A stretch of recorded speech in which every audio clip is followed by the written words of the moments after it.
HO things में दोस्तों आपका बहुत बहुत स्वागत है।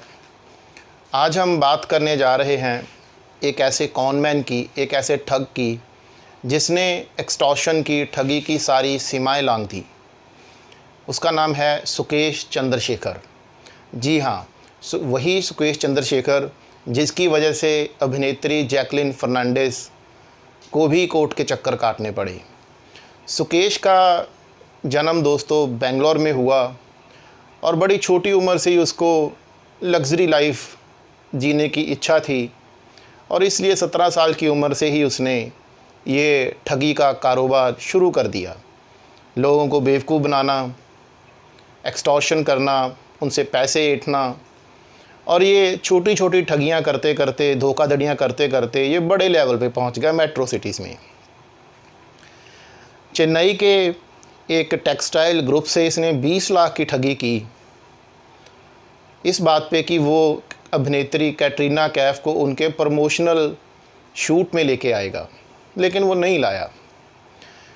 कम से कम उसने 100 लोगों से 75 करोड़ रुपए की धोखाधड़ी की। सीबीआई ऑफिशियल के बेटे से लेके पूर्व सीएम तक उसने किसी को नहीं छोड़ा, पुलिस वालों को नहीं छोड़ा, टीचर्स को नहीं छोड़ा। उसने कई लोगों को तो नौकरियां दिलवाने के बहाने उसने बहुत से पैसे ऐंठ लिए। खैर, ये छोटी छोटी ठगियां करता करता ये दिल्ली पहुंच गया और बड़ी ठगियां भी करने लगा। जैसे कि हर कॉनमैन का अंजाम होता है जेल, ये भी जेल पहुंच गया। इसके जेल पहुंचने के बाद लगा कि जैसे इसकी एक्टिविटीज़, इसकी एक्सटॉर्शन एक्टिविटीज़ रुक जाएंगी। दोस्तों, यहाँ पे आप और मैं गलत हैं। इसकी एक्सटॉर्शन एक्टिविटीज़ रुकी नहीं, बल्कि और कई गुना बढ़ गई। इसने तिहाड़ जेल में अपना एक रैकेट बना लिया, जिसमें दोस्तों इसने सीनियर पुलिस ऑफिशियल्स को भी शामिल कर लिया, एक बैंकर कोमल पोदार को भी शामिल कर लिया और वहाँ से ये अपना एक्सटॉर्शन रैकेट चलाने लगा। सबसे जो बड़ा केस जिसमें ईडी ने इसको पकड़ा, इसको इन्वेस्टिगेट किया, वो था जो रणबैक्सी के ऑनर्स थे, दोनों भाई शविंदर सिंह और मालविंदर सिंह। वो दोनों भी कोई मल्टी करोड़ घोटाले में जेल में थे। उनकी बीवियों को इसने फ़ोन किया, अदिति सिंह और जपना सिंह।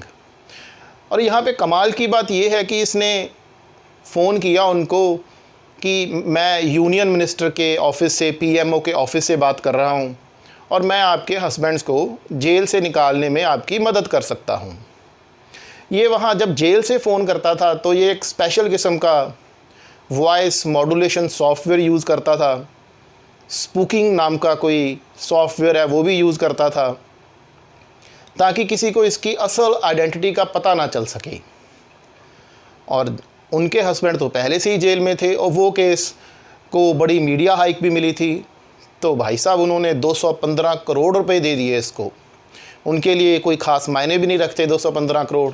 ये इसके जीवन की सबसे बड़ी एक्सटॉर्शन थी, सबसे बड़ी ठगी थी जो सुकेश चंद्रशेखर ने अपने जीवन में की। और इसके बाद ये केस लाइमलाइट में आया, ये केस ईडी के अंडर चला गया और ईडी को ये तो पता था कि ये कॉल तिहाड़ जेल से हो रही है, लेकिन कौन कर रहा है, क्योंकि ये सॉफ्टवेयर यूज़ करता था और ईडी में अकेला यही कैदी तो था नहीं जो फ़ोन यूज़ करता था। वहाँ के पुलिस ऑफिशियल्स बहुत बड़ी रकम लेके कहते हैं कि फ़ोन यूज़ करते हैं वहाँ के जो प्रिजनर्स हैं।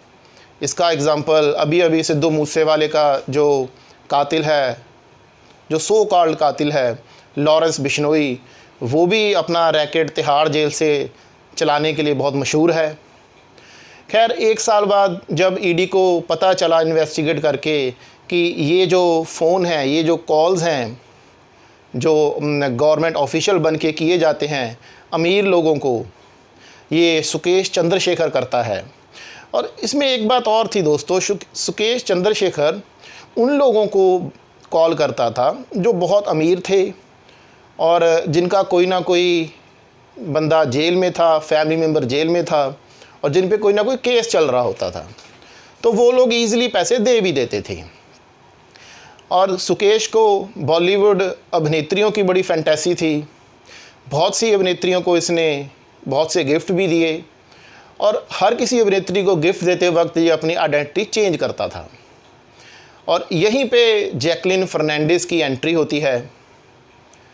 इसने जेल से कुछ कॉल भी किए उसको, ये बाद में ईडी को इसके कॉल रिकॉर्ड्स में से पता चला।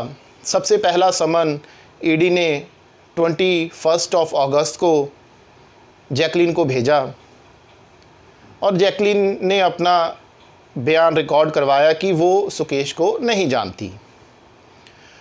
उसके 1 महीने बाद ही सितंबर में फिर से ईडी ने उसे समन किया, क्योंकि ईडी को पता चल चुका था कि जैकलिन की सुकेश से बात हुई है, सुकेश की कॉल रिकॉर्ड से।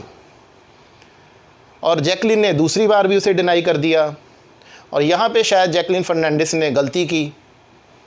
और जब दूसरी बार उसने डिनाई किया तो जो सुकेश के वकील थे अनंत मित्तल, उन्होंने मीडिया में बयान दिया कि सुकेश और जैकलिन फर्नांडिस रिलेशनशिप में हैं। खैर तीसरी बार भी जैकलिन फर्नांडिस ने इसको डिनाई कर दिया और उसके बाद इनकी प्राइवेट पिक्चर्स सोशल मीडिया पे वायरल हो गई। बहुत हंगामा हुआ मीडिया में कि जैकलिन फर्नांडिस झूठ बोल रही थी अब तक। शायद ये भी शामिल है 215 करोड़ के एक्सटॉर्शन मामले में, शायद ये भी साथी है सुकेश चंद्रशेखर की, ये भी उसके साथ स्कैम करती है। सुकेश की बीवी है लीना पॉल, जो मद्रास कैफ़े में हीरोइन थी जॉन की मूवी में और कुछ तमिल मूवीज़ में भी हीरोइन थी। बहुत शोर शराबा हुआ मीडिया में कि जैकलिन सुकेश और लीना पॉल की साथी है। खैर तब जैकलिन को सामने आना पड़ा और ईडी को बताना पड़ा कि मुझे एक गलत आइडेंटिटी से ये फ़ोन करता था। सबसे पहले एक पिंकी नाम की औरत ने जैकलिन के मेकअप आर्टिस्ट शान से कांटेक्ट किया ताकि जैकलिन सुकेश से बात कर सके।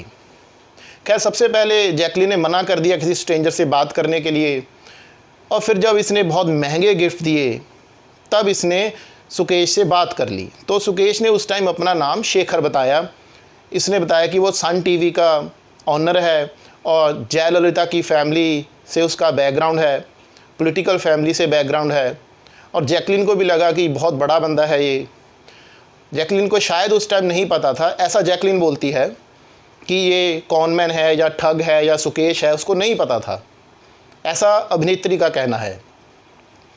खैर उसके बाद जब ये उनकी फ़ोटोज़ वायरल हो गई और जैकलिन ने बता भी दिया कि ऐसे ऐसे इसका कॉन्टैक्ट हुआ, तो कोर्ट ने जैकलिन का पासपोर्ट जब्त कर लिया और उसको हिंदुस्तान से बाहर जाने की परमिशन नहीं थी।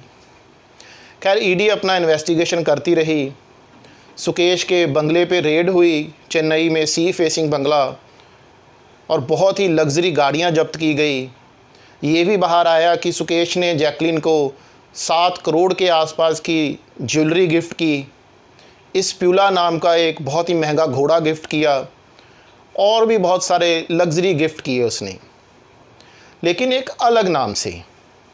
और यही पॉइंट, शायद ये जो अलग नाम वाला पॉइंट है, यही ईडी अभी तक साबित नहीं कर पाई कि जैकलिन जिससे बात करती थी वो शेखर था या सुकेश था।